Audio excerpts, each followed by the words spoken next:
আসসালামু আলাইকুম। ওয়েলকাম জানাচ্ছি ডিজিটেক প্ল্যাটফর্মে। আমার গত ভিডিওতে আমি এমএস ওয়ার্ডের বেসিক পরিচিতি নিয়ে আলোচনা করেছিলাম। আজ থেকে শুরু করব এমএস ওয়ার্ডের প্রতিটি টুল নিয়ে আলাদা আলাদা বিস্তারিত আলোচনা। মাইক্রোসফট ওয়ার্ড ওপেন করলে প্রথমেই আমরা হোম ট্যাব দেখতে পাই।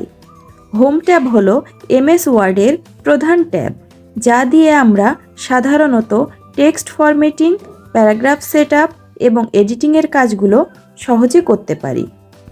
ক্লিপবোর্ড সেকশন, কাট, কপি, পেস্ট ব্যবহার করে টেক্সট সরানো ও কপি করা যায়।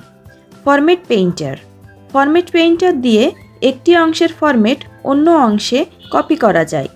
ফন্ট সেকশন, টেক্সটের font style, size, bold, italic, underline, text colour এবং টেক্সট হাইলাইট পরিবর্তনের জন্য ব্যবহার করা হয়। ক্লিয়ার ফরম্যাটিং দিয়ে ফরম্যাটিং সরানো যায়। প্যারাগ্রাফ সেকশন, অ্যালাইনমেন্ট দিয়ে টেক্সটের অবস্থান ঠিক করা যায়। টেক্সটকে লেফটে, রাইটে, সেন্টারে এবং জাস্টিফাই করা যায়। অ্যান্ড প্যারাগ্রাফ স্পেসিং দিয়ে লাইন এবং প্যারাগ্রাফের মধ্যে দূরত্ব ঠিক করা যায়। বুলেটস অ্যান্ড নাম্বারিং দিয়ে তালিকা তৈরি করা এবং বর্ডার্স অ্যান্ড শেডিং দিয়ে প্যারাগ্রাফে বর্ডার যোগ করা যায়।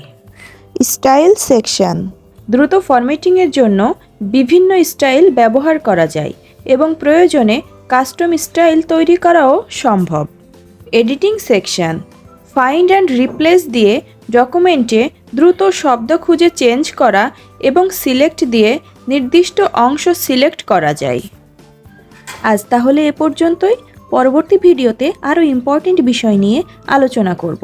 ভিডিওটি ভালো লাগলে শেয়ার করবেন এবং সাবস্ক্রাইব করে পাশেই থাকবেন। দেখা হবে পরের ভিডিওতে। টাটা।